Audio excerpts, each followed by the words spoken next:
এবং আমরা কম বেশি এতক্ষণ আলোচনায় শুনলাম যে আমাদের চারটে ইমাম আছে। কটা ইমাম আছে? শরিয়াতে চারটে ইমাম আছে। ইমাম আবু হানিফা রহমাতুল্লাহ আলাই, ইমাম শাফি রহমাতুল্লাহ আলাই, ইমাম মালিক রহমাতুল্লাহ আলাই, ইমাম মুহাম্মদ বিন হাম্বল রহমাতুল্লাহ আলাই। এবং তরিকাতেরও চারটে ইমাম আছে, কাদরিয়া, চিশতিয়া, নকশবন্দিয়া, মুতাজিলা, এই চারটে বিশেষ তরিকা। এখন আমরা যারা বলি আমরা হানাফি মাযহাব মানি, যারা আমরা হানাফি মাযহাব মানি, বা যারা আমরা শাফি মাযহাব মানি, যারা আমরা হাম্বলি মাযহাব মানি, এই চার মাযহাবে যারা আমরা মানি, এই চার মাযহাবকে সঙ্গে রেখে আমরা আমাদের জীবন যাপন, নিজের জীবন অতিবাহিত করছি কিনা। তো আমাদের দেখা দরকার যে এই চারটে ইমাম, ইমাম আবু হানিফা তিনি কোন আল্লাহর ওলিদের কাছে বায়াত হয়েছেন কিনা, এটা আমাদের দেখা দরকার। যদি বলে হ্যাঁ তিনি ইমাম আবু হানিফা রহমাতুল্লাহ আলাই, তিনি ইমাম বাকের রহমাতুল্লাহ আলাই, দেখা গিয়ে কিতাবে দেখা যায় ইমাম আবু হানিফা রহমাতুল্লাহ আলাই তিনি ইমাম বাকের রহমাতুল্লাহ আলাইয়ের কাছে বায়াত হয়েছে এবং তেনার সঙ্গ লাভ করেছেন। তিনি বলেছেন যদি আমি ইমাম আবু হানিফা রহমাতুল্লাহ আলাইহে ইমাম বাকের রহমাতুল্লাহ আলাইয়ের কাছে বায়াত না হতাম, আমার শেষ জীবনে যদি আমি বায়াত না হতাম, আমি ইমাম আবু হানিফা রহমাতুল্লাহ আলাই ধ্বংস হয়ে যেতাম, বরবাদ হয়ে যেতাম। কে বলছেন? ইমাম আবু হানিফা রহমাতুল্লাহ আলাই তিনি বলছেন আমি যদি আমার মুর্শিদ ইমাম বাকের রহমাতুল্লাহ আলাইয়ের কাছে বায়াত না হতাম, আমি ইমাম আবু হানিফা ধ্বংস হয়ে যেতাম, বরবাদ হয়ে যেতাম। ইমামকে জগতের ইমাম, তিনি হলেন কি চার ইমামের সর্দার, সেই ইমাম আবু হানিফা রহমাতুল্লাহ আলাই তিনি বলছেন। ইমাম শাফি রহমাতুল্লাহ আলাই ও তিনি ইমাম, সম্ভবত ইমাম বাকের কি আরেকজন আল্লাহর ওলির কাছে তিনি বায়াত হন, তিনিও বলেছেন যে আল্লাহর ওলির দামান ছাড়া কেউ নাজাত পেতে পারে না। এবং ইমাম মুহাম্মদ বিন হাম্বল রহমাতুল্লাহ আলাই তিনি বায়াত হয়েছেন বিসরি হাবি রহমাতুল্লাহ আলাই। তিনি একজন মাদ্রাসা পড়নেওয়ালা, অত কোরআন হাদিস জানতেন না। তো ইমাম বাকের রহমাতুল্লাহ আলাই, ইমাম কি বলছিলাম, ওই যে বিসরি হাবি রহমাতুল্লাহ আলাইয়ের কাছে ইমাম মুহাম্মদ বিন হাম্বল রহমাতুল্লাহ আলাই তিনি যখন বায়াত হয়েছে, তো বায়াত হওয়ার পরে এলাকায় যখন কোনো সম্ভ্রান্ত ব্যক্তি কোনো একটা ফকিরের কাছে যদি যায়, বেশি যাতায়াত করে, তার কথা মতো যদি চলে, তাহলে লোক একটু টিটকারি মারে কিনা, ঠাট্টা করে কিনা, বিদ্রুপ করে কিনা। তো ইমাম মুহাম্মদ বিন হাম্বল যখন ওনার বিসরি হাবি রহমাতুল্লাহ আলাইহির কাছে রোজানা বেড়ায় যায়, সর্বক্ষণে যায়, আবার আসে, সন্ধ্যায় যায়, সকালে যায়, তেনার সাথে আলাপ আলোচনা করে। তো সেই সময় সেই জামানার যত আলেম ওলামা ছিল এবং সাধারণ মানুষ যারা জানতো যে ইমাম মুহাম্মদ বিন হাম্বল এত বড় আল্লাহর মানে কোরআন হাদিসের জ্ঞান অর্জনকারী, এই ইমাম একজন ফকির সাহেবের কাছে যাতায়াত করে। তো ওনাকে যখন এই মানুষ চিৎকারি করে, তো উনি সেদিন আর একদিন যায়, দুদিন যায়, আর কোনোদিন তাদের কথা কিন্তু উত্তর দেন না। যে যা বলে বলুক, তেনার যে উদ্দেশ্য, সে উদ্দেশ্য, যে উদ্দেশ্যে তিনি একজন মুর্শিদের কাছে গিয়েছেন, বলে আমার উদ্দেশ্যটা আগে সফল হোক, তারপর আমি এর উত্তরটা দেবো। কেন? ইমাম আবু হানিফা রহমাতুল্লাহ আলাই যেরকম বলেছেন যে বিনা বায়াতে কেউ যদি, আমি যদি মৃত্যুবরণ করতাম তাহলে আমার জাহিলিয়াতে মৃত্যু হতো। এবং ইমাম আবু হানিফা রহমাতুল্লাহ আলাই একদিন তিনি ওই একজন বুড়ি এসে বলছিলেন না যে ইমাম আবু হানিফা আপনার দাড়ির মর্যাদা বেশি কিনা আর আমার ছাগলের মর্যাদা দাম বেশি। ইমাম আবু হানিফা রহমাতুল্লাহ সেদিন কিন্তু উত্তর দেয়নি, দিয়েছিল? দেয়নি। তো ইমাম মুহাম্মদ বিন হাম্বল রহমাতুল্লাহ আলাই তিনি সেই দিনে আর উত্তর দিলেন না, বলে আমি যে উদ্দেশ্যে ওনার কাছে বায়াত হয়েছি, যখন তিনি উদ্দেশ্য আস্তে আস্তে কিছু তেনার কাছে পেতে পেল, তখন তিনি একদিন বলছেন, বাবা আপনারা আমাকে বলছেন আপনি অত বড় আলেম হয়ে, আপনি অত কোরআন হাদিসের জ্ঞান জানেন, এত বিজ্ঞ আলেম হয়ে আপনি একজন ফকির মানুষের কাছে গিয়ে এই যাচ্ছেন আসছেন সকাল সন্ধ্যা, কি ব্যাপার? তাই ইমাম মুহাম্মদ বিন হাম্বল রহমাতুল্লাহ আলাইহি তিনি বলছেন, বাবা আমি তো কোরআন হাদিসের আল্লাহ পাকের কালামের জ্ঞান অর্জন করেছি। কি করেছি? আমি আমার শিক্ষকদের কাছে মাদ্রাসায় পড়ে কি কোরআন হাদিসের জ্ঞান অর্জন করেছি, আল্লাহ পাকের জ্ঞান, কিতাবের জ্ঞান অর্জন করেছি। আর আমি আমার মুর্শিদের কাছে গিয়ে কি পেয়েছি? আল্লাহ পাওয়ার ইলম অর্জন করে। বলে সুবহানাল্লাহ। আর ভাববেন যে কিতাবের জ্ঞান, কোরআন ও হাদিসের জ্ঞান মর্যাদা বেশি না আল্লাহ পাওয়ার জ্ঞান বেশি মর্যাদা? আমার উদ্দেশ্য তো আল্লাহকে হাসিল করা, আমার উদ্দেশ্য তো আল্লাহকে পাওয়ার উদ্দেশ্য। তাই আল্লাহকে পেতে গেলে একটা প্রতিনিধি আপনাকে মানতে হবে। আপনি যে কোনো একটা তরিকায় বায়াত হয়ে যান, যে কোনো তরিকায় বায়াত হয়ে আপনি কাজ করেন, অন্তর পরিশুদ্ধ যতক্ষণ পর্যন্ত না হবে ততক্ষণ পর্যন্ত ওই অন্তরে আল্লাহ পাকের স্থান পাবে না।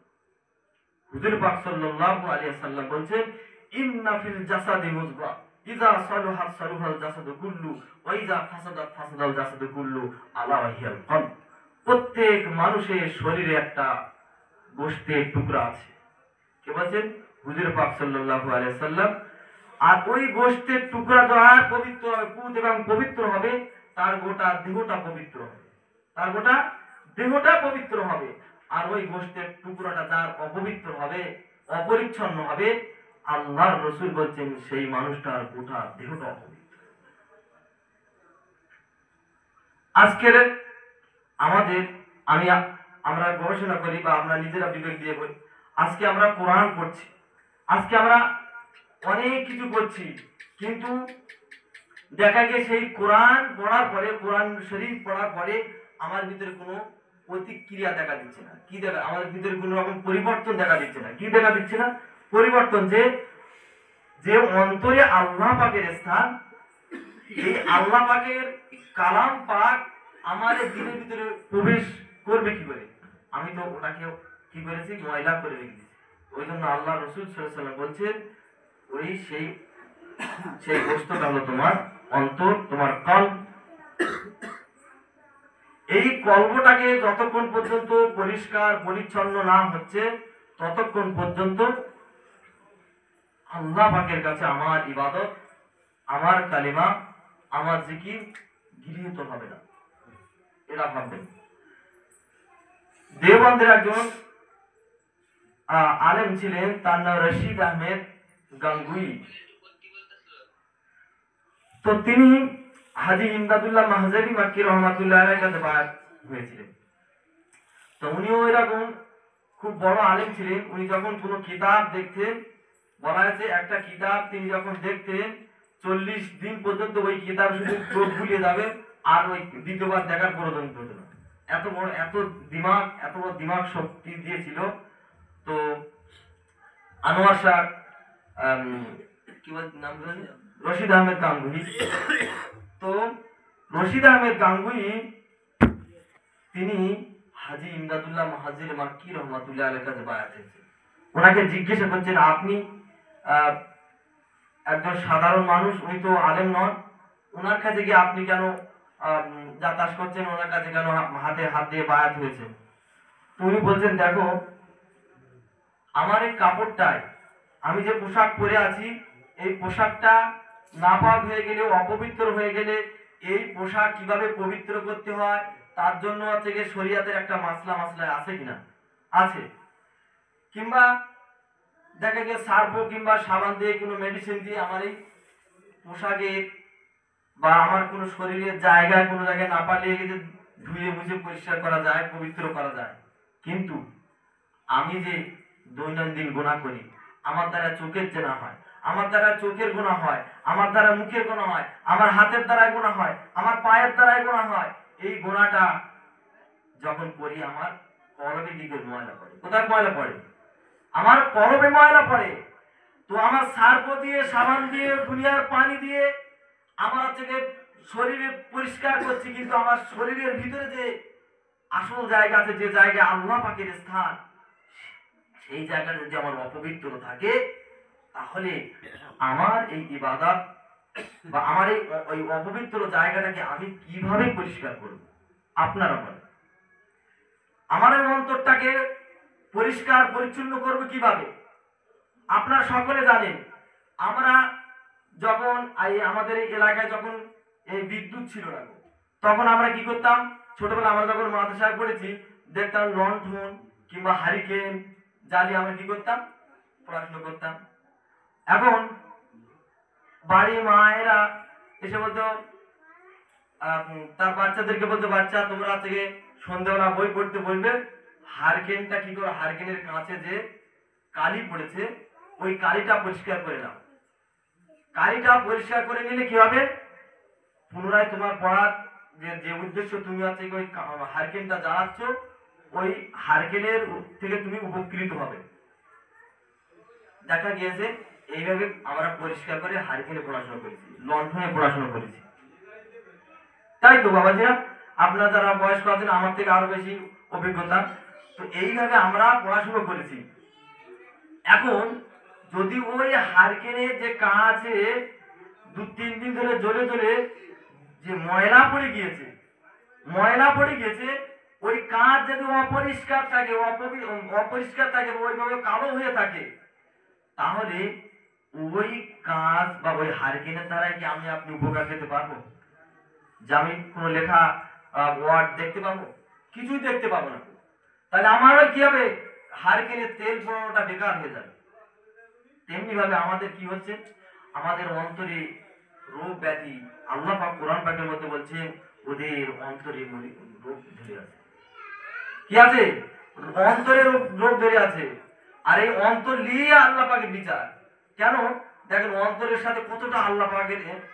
আমার বাড়িতে মনে করেন 2 ভাইয়ের কোন একটা মনোমালিন্য দেখা দিয়েছে বা কারোর সাথে কিছু দেখা দিয়েছে, মা এসে বলছে, বেটা এসো ভাত খেয়ে না। কি বলছে? মা এসে বলছে, বেটা ভাত খেয়ে না। তো বেটা বলছে, আমার মন চাচ্ছে না। কি চাচ্ছে না? আমার মন চাচ্ছে না। মন মানে কি? আমার অন্তর চাচ্ছে না যে আমি ভাত খাবো। ঝগড়া হয়েছে, বলছে তুমি আমার সাথে কথা বলো না কেন? তোমার সাথে কথা বলতে আমার মন চাচ্ছে না, তোমার সাথে কথা বলতে আমার অন্তর চাচ্ছে না। তাহলে দেখা গিয়েছে সবকিছুর মূল হলো অন্তর, সবকিছুর মূলই অন্তর। যদি আমি এখানে নামাজ পড়ছি, আমার মন যদি কি হয় যে অন্য জায়গায় থাকে, मैं यहाँ हूँ मेरा दिल मदीना में है, তাহলে আমার ওই ইবাদত আল্লাহর কাছে গৃহীত হবে না। বলা হয়েছে ওই ইবাদতটাকে তার মুখে কাপড়ের সাথে পিছিয়ে মারা হবে। তো মোহতারাম বুজুর্গ খেয়াল করবেন, তা এই অন্তর যদি আমার পরিষ্কার না হয়, আল্লাহ পাক যখন এই দুনিয়ায় আমাকে আপনাকে পাঠিয়েছিলেন তখন কিন্তু কালবে সালিম দিয়ে পাঠিয়েছিলেন। আর আমাদেরকে আল্লাহ পাক বলছে, আমি তোমাদেরকে একটা আমানত দিয়েছি। শেষ করতে নাকি? আমানত, সেটা কি? আমি তোমাদের একটা আমানত দিচ্ছি। আমার হলো একটা আমানত। তো আপনি বলেন, যদি আমি